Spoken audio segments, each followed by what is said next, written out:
The memories are amazing, and the love that I feel for each of you is it's rather profound.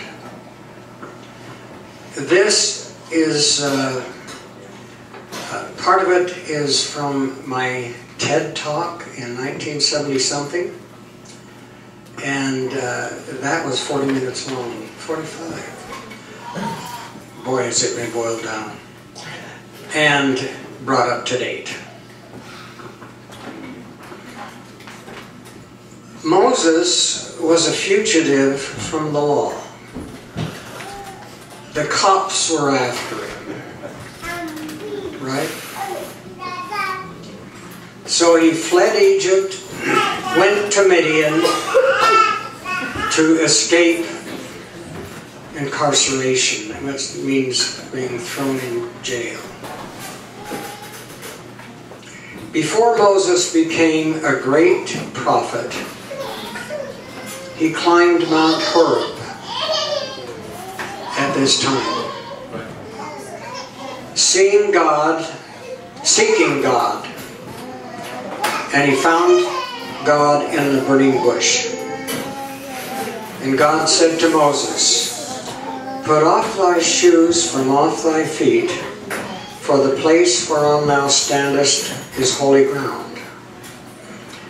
God directs Moses to return to Egypt, lead the Israelites to the promised land. Worried that the folks in Egypt were after him after all, he said, "How can I convince them that I have this calling from God?" And God answered when Moses said, "And what's your name?" And God said, "I am that I am. Thus shalt thou say to the children of Israel, I am, hath sent me unto you. This is my name forever, and this is my memorial unto all generations, including this generation." Jehovah's sacred name is I am. Am is a form of to be. It means to exist, to live. When God declared that his name was I am, he was affirming his existence as a living entity. Of course, a stone exists. A star exists. A galaxy exists. We live on a little planet near an average star located on one of the spiral arms of a typical galaxy containing another 100 billion stars. Might this establish man's insignificance? Not at all. We, as Jehovah, exist and are alive. The stone exists, but does the stone speak to you? The stone doesn't live. It only exists. In this way, we are like God himself. We share the same living existence that he professes. These three, God, you, and I, are the marvels of the universe. You are the wonder of wonders.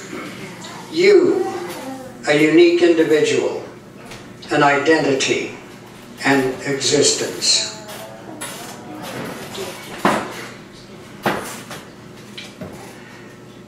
But too often, our sacred existence seems to go unrecognized. For many years, I quietly slaved away at my research, feeling that the scientific world would get along quite well without me. But then I published a paper that stirred up some interest. All of a sudden, people were being written, people were writing about my work, and they were contacting me to discuss it. Pleased, I said to a friend, "For the first time in my life, I feel connected to the scientific community, and I feel that I am now part of it, whereas before I felt as though..." At that point, my friend interrupted me. "You felt as though if you were to disappear, you wouldn't even leave a ripple."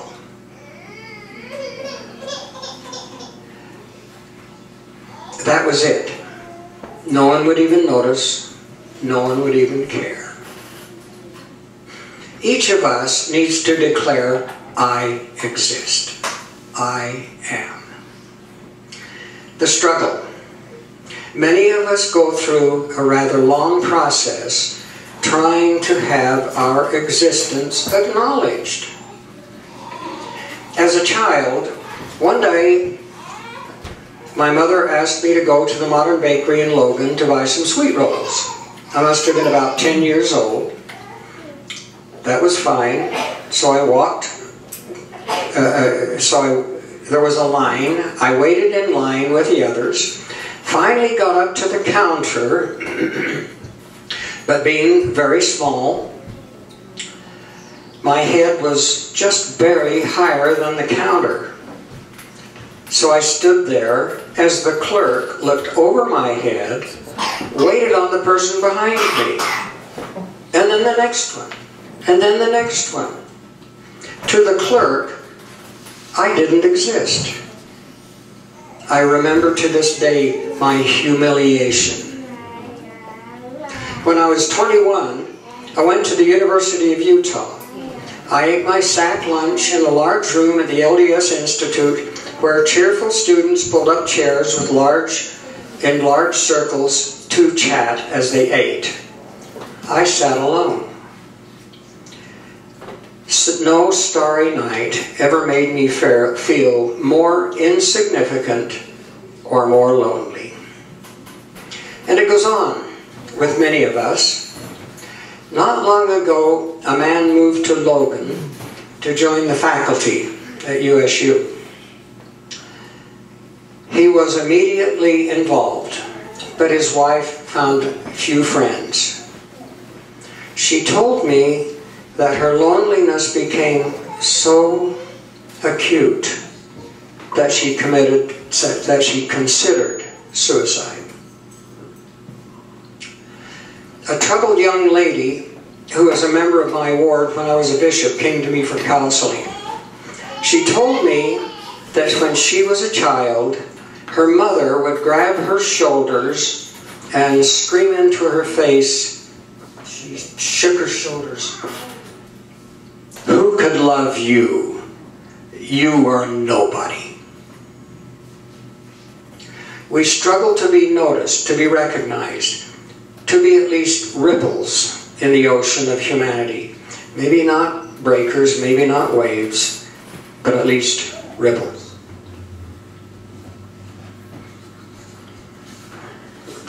Achieving recognition.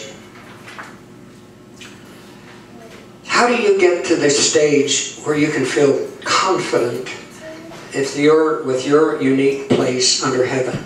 What is your burning bush?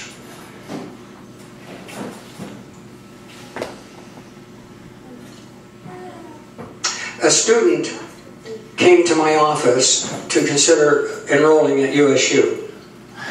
His credentials were impeccable. He was national merit this and scholarship that. He wasn't in my office more than 5 minutes before I heard the entire list of impressive achievements.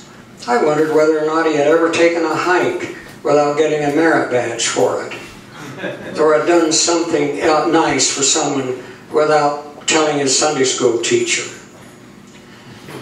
Later, I heard about his dad. His father used terror tactics to get his children to not only conform, but to succeed impressively. My friend Lloyd Painter had the young man's little sister in a class. One day Lloyd saw her quietly crying. This was in junior high little girl in junior high school. Comforting her, Loy asked why she was sad. She said, "Today is my father's birthday.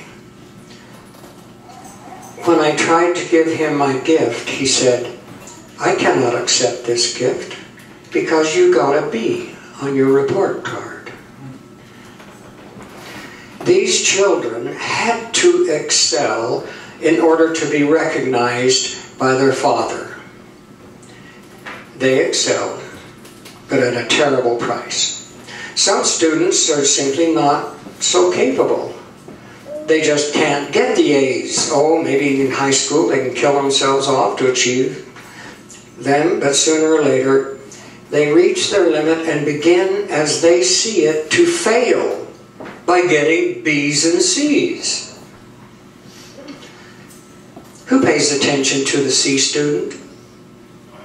You see, if they really believe they must get A's to be important as an individual, then they must have lost something precious.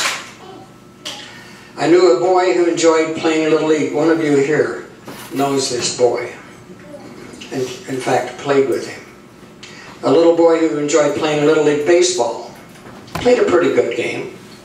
That is, until his dad came to watch. He knew his dad couldn't accept the fact that he was an average player and wanted him to be a star. So, without even saying a word without even a word from his father, the boy choked up, couldn't hit a ball, and went home crying. By placing conditions on our recognition, we may motivate some people to be better, but the majority seem to remain in the center, unrecognized and alone. We must get over the attitude that being alone and being get over the attitude that being average is somehow a disgrace.